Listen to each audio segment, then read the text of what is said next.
తెలంగాణ కానివ్వండి, లేదా మరి కోస్తా కానివ్వండి, ఉత్తరాంధ్ర కానివ్వండి.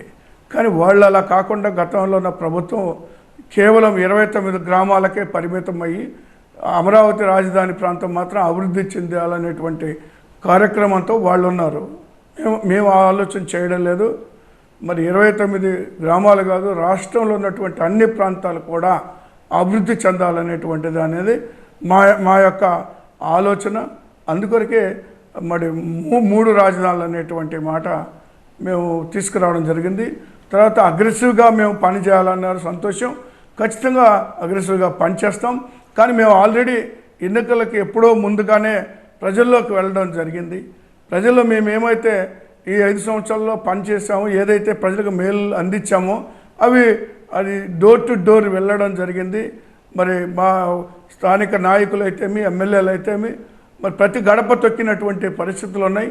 ఎన్నికల ప్రక్రియ అనేటువంటిది ప్రారంభమైన తర్వాత ఇంకా కూడా గట్టిగా పనిచేసి వైఎస్ఆర్ కాంగ్రెస్ పార్టీని తిరిగి మరి అధికారంలోకి తేవటమే కాకుండా వైనాట్ 175 అనేటువంటి దాన్ని కూడా ఖచ్చితంగా మరి నెరవేరుస్తాము. జగన్మోహన్ రెడ్డి గారు మాట్లాడినటువంటి మాటలని తెలియజేస్తున్నాను సార్. రఘు గారు, రీసెంట్ పరిణామాల్లో అంబటి రాయుడు గారి గురించి మాట్లాడుకుంటే పార్టీలో చేరి మళ్ళీ వెంటనే పార్టీ నుంచి బయటకు వచ్చిన సమాచారం, ఎందుకనంటారు?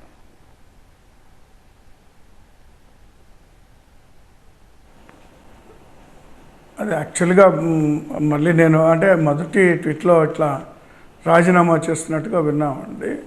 కానీ తర్వాత కూడా మరి ఆయన ఏదో ఒక క్రికెట్ టోర్నమెంట్కి వెళ్తున్నటువంటి సందర్భంలో మరి దానికి సంబంధించి రాజకీయ ప్రమేయం అనేటువంటిది ఉండకూడదు, అందువల్ల నేను రిజైన్ చేస్తున్నాను అనేటువంటి మాట కూడా ఆయన మాట్లాడారు.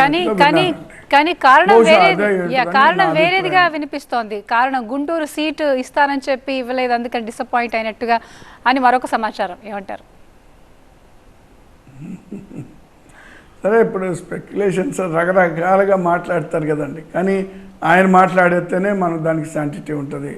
ఆయనే మాట్లాడలేదు దాని గురించి, ఆ సీటు గురించి అసలు మాట్లాడలే. కానీ పార్టీ ఖచ్చితంగా ఆయన మళ్ళీ వచ్చిన తర్వాత ఆయన కొనసాగితే ఆయన సముచితమైన స్థానం ఉంటుందండి, అందులో ఇబ్బంది ఏం లేదు. కానీ దీని గురించి ఇంకా ఎవరు ఇష్టం వచ్చినట్టుగా వాళ్ళు అనుకుంటూ ఉన్నారు. బట్ వాస్తవం మాత్రం అది కాదు అనేటువంటిది నా అభిప్రాయం.